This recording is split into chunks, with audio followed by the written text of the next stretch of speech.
আচ্ছা স্যার, এই যে আমাদের নেত্রীর যে ছেলে জয়, জি, ওনার বয়স হয়তো ওই যে আপনার মুক্তিযুদ্ধের সময় হয়েছে স্যার, ৭১। তো এখন স্যার আজকে হলো 36 বছর। 36 বছর বয়স। জি, উনি এই দেশে খুব সম্ভব ছোটকালে হয়তো ছিল, বাট ওনার যে আসল যখন উনি বোঝা শুরু করলেন তারপর থেকেই কিন্তু উনি বিদেশে। জি, সো উনি দেশের পলিটিক্স সম্বন্ধে তেমন একটা অবগত নন।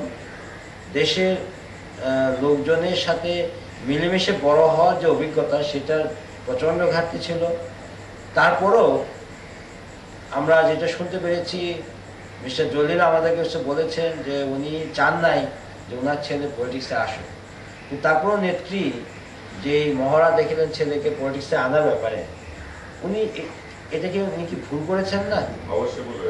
উনি না, আমাদের অনেকেই এটা আপনার খুব ভালোভাবে নেয়। যদি এটা আমবাই নেয় নাই, আমবাইয়ের সাথে কথা হয়, কারণ এটা তো আপনার হবে না। পলিটিক্সের তো একটা মানে মাটিতে দাঁড়িয়ে থেকে পলিটিক্স করতে হবে, গ্রহণযোগ্যতা থাকতে হবে। আপনার অতীতে যারা পরিবার থেকে রাজনীতি করছে, আপনি দেখেন তাদের জায়গায় আপনার তারা ওই পরিবার থেকে ঠিকই আছে, কিন্তু তারা একটা প্রসেসের মাধ্যমে চলে আসে। আর এখানে এই প্রসেস তো উপর দিয়ে চাপিয়ে দিলে তো এটা পাবলিক গ্রহণ করবে না। হয়তো ওনার ক্ষমতা যতদিন আছে ততদিন গ্রহণ। বঙ্গবন্ধু মেয়ে হিসেবে ওনাকে যখন করা হয়েছিল তখন পার্টির ভিতরে অনেক ফ্যাকশন ছিল। আপনার ৮০ সালে আমি আপনার বাই ইলেকশন করি প্রথম, উনি আসেন ওই ৮১ সালে। আপনার কয়েকটা গ্রুপ ছিল, রাজ্জাক, তোফায়েল, তারপর আপনার অতীতে আমু, অতীতে আপনার জোরা তাজউদ্দিন, ডক্টর কামাল হোসেন, কোরবান আলী, বিভিন্ন সবাই অনেক থেকে মালিক হিসাবে এই ভিতরে সব কিছুকে অ্যাকোমোডেট করার জন্যই কিন্তু ওনাকে চয়েস করা হয়েছে। আর এখন সেই পরিস্থিতি না। এখন জয় হিসেবে ওইভাবে পলিটিক্স করলে এটা বাস্তবতা, এটা করতে গেলে ফ্লপ করবে, আর এটা পার্টি সবাই গ্রহণ করবে। তারপরে স্যার আপনি তো জানেন স্যার, জয়ের ব্যাপারে যা ওনার, যেহেতু উনি বিদেশে বড় হয়েছে, তার কাছে বিদেশের কালচারটা নর্মাল। যেমন মনে করেন জয় এর আগে ভারতের এক মেয়েকে বিয়ে করেছিল, তারপরে এখন যে বিয়ে করেছে সেটাও তার ওই মহিলার জন্য এটা দ্বিতীয় বিবাহ।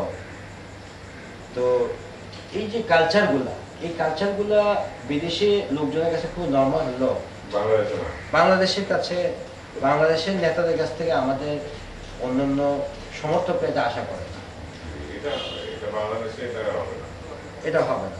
এই জিনিসগুলো আপনারা কি নেত্রীকে একবার বোঝান নাই যে যখন আপনি ওনাকে পিকচার আনবেন তখনই আপনার ছেলের সম্বন্ধে এই কথাগুলো বিভিন্ন মিডিয়া আসবে, বিভিন্ন জায়গায় আসবে, তখন আমাদের দলের একটা ইমেজটা খারাপ হবে। আপনি কি এটা কিছু বলেছিলেন কি নেত্রীকে ব্যাপারে? আমি একবার বলছিলাম জয়ের ব্যাপারে, অনেক আপনার এই যে আপনার দিল্লিতে দিয়ে গেল তার আগে আমি আমি যেটা বলছিলাম যে তখন ওই বিয়ে হয়েছে আমি জানি না, আমি বলছিলাম যে জয়কে পরিচয় করতে হলে দেশে এসে থাকতে হবে, আর তারেকের মতন পরিচয় জয় করতে গেলে কিন্তু সেটা ঠিক হবে তখন বলে না না না না, জয় পরিচয় করবে না, জয় পরিচয় করবে। সে কেউ বলে মিস্টার কিবরিয়া জয়ের পলিটিক্সে আসার ব্যাপারে বেশ বিরোধিতা করেছিলেন, এটা কি ঠিক স্যার? না, কিবরিয়া সাহেব তো এরকম বিরোধিতা করছে, এটা তো আমাদের নয়, আমাদের নয়। ওই ধরনের সরাসরি কেউ বিরোধিতা করছে, কিন্তু সবাই নিজেদের ভিতরে কানাঘুষি করছে, নেত্রীর সামনে সরাসরি বিরোধিতা করছে। আচ্ছা স্যার, এই জয়ের ব্যাপারে, জয়ের ব্যক্তিগত জীবন ধারার ব্যাপারে আপনি কিছু বলতে পারবেন স্যার? আমি তো অনেকদিন ডিটেলস তার সাথে কথা বলছি। স্যার ওর পড়াশোনাটা কিভাবে হলো? ওর পড়াশোনা তো ইন্ডিয়া ছিল ফার্স্ট, 75-এর পর। আচ্ছা স্যার। তারপরে ইন্ডিয়ার থেকে আপনার তো প্রথম ছিল আপনার দিল্লিতে, তারপর বোধ হয় খুদাই গ্রামে গেল কিনা, তারপর বোধ হয় সে আপনার বাঙ্গালোর থেকে এখানে বোধ হয় আমি অত ডিটেল যাই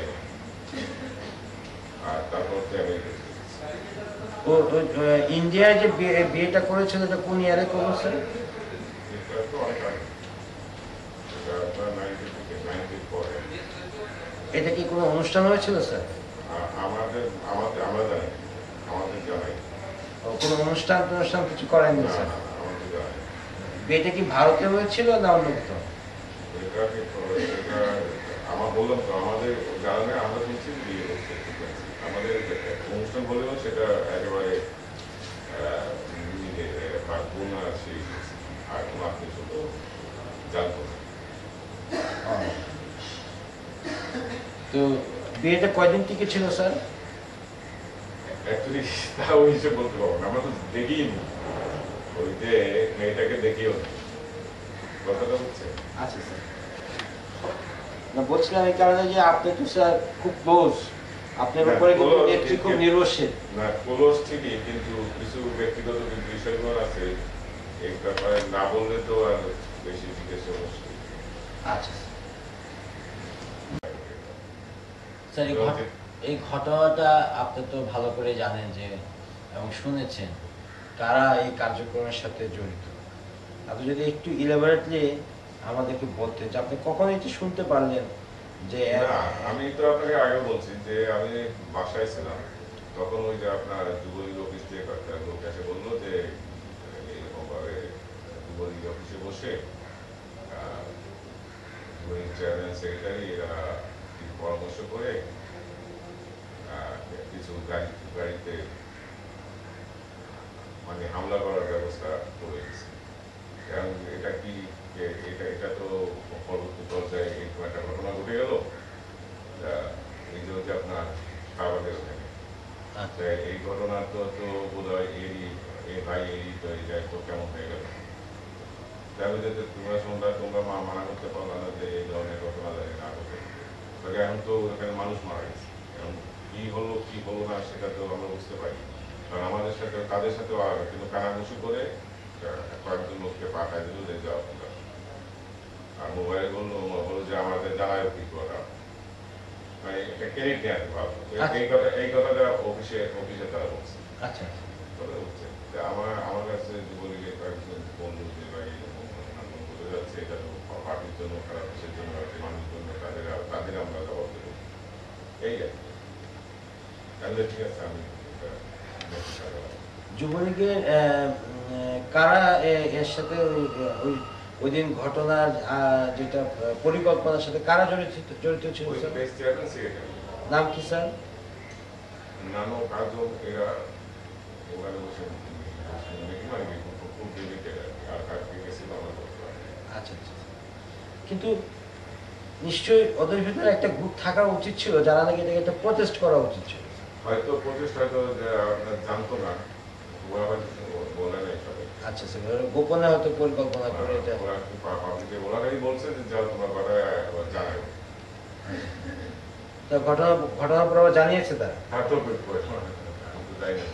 আচ্ছা স্যার, বাট আপনি তো জানেন স্যার মানে গান পাউডার দিয়ে এটা গান পাউডার দিয়ে মানুষ এটা বেশ ভালো পরিকল্পিত ছিল কিন্তু বলতে পারে। তো স্যার এইসব পরিকল্পনার ক্ষেত্রে আপনারা নেত্রীকে কিছু বলেন নাই যে যেভাবে আমাদের একটা নির্দেশ কথাবার্তার ফলে লোকজনে অতিরঞ্জিত হয়ে যে এত কিছু করছে এই ব্যাপারে একটা কিছু করা উচিত, এভাবে একটা বলেননি স্যার? হ্যাঁ, নেত্রীকে তো ওভাবে বলা হয়েছে যে দলের অনেক কিছু যা হতে যায় আমরা জানি না, আমরা অনেক কিছু হতে যায় আমরা জানি না। অনেক সময় হত্যার দিকে বলি আমাদেরকে আমাদের জানি এভাবে জড়িত হয়ে অনেক সময় মনোরম হয়েছে যে আমরা কিছু জানি না, ওখানে কিছু বলি হত্যা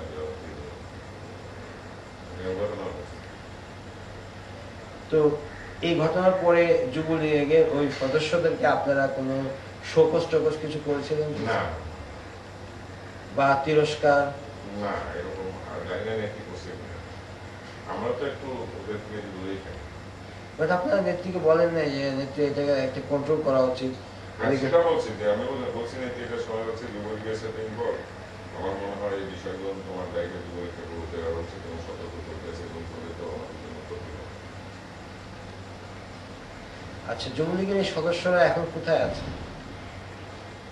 আমি জানি না এরা কি ভারতে আশ্রয় নিয়েছে আপনার মনে হয়? বিভিন্ন খবর কাগজে আসতেছিল। আমি জানি না, আমার সাথে যোগাযোগ না আপনি খবর কাগজ ভিতর দেখেননি স্যার? না খবর কাগজ দেখি। আমি তো কদিন এর আগে তো খবর কাগজ দেখলাম।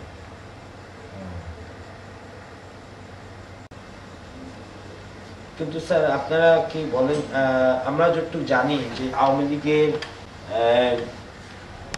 আওয়ামী লীগের জনসমর্থন কমে যাওয়ার পিছনে আপনাদের নেত্রীর উপস্থিতি, বক্তব্য এটা বিরাটভাবে একটা প্রভাবান্বিত করে।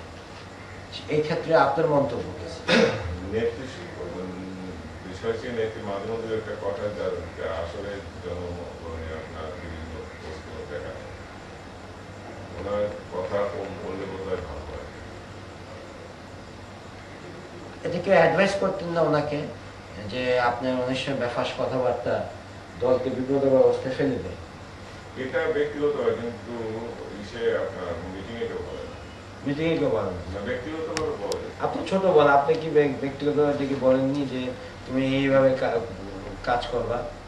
না ওইভাবে আমরা বললে বলছি যে এই জিনিসটার মধ্যে ঠিক হয় না, এইভাবে বললে হয়তো ভালো হতো, এইভাবে বলছি। আপনি কি ওনার সাথে ফ্রি না? মানে যেহেতু পার্টির চেয়ারম্যান, সেই জন্য আপনার কোনো কোনো ক্ষেত্রে ফ্রি, কোনো কোনো ক্ষেত্রে ফ্রি নেই। মানে সেটা বলছিলাম যে যখন পারিবারিক পরিবেশে পারিবারিক পরিবেশে ফ্রি। পারিবারিক পরিবেশে তো অনেক কিছু বলা যায়। হ্যাঁ বলা যায় ফ্রি। হ্যাঁ পারিবারিক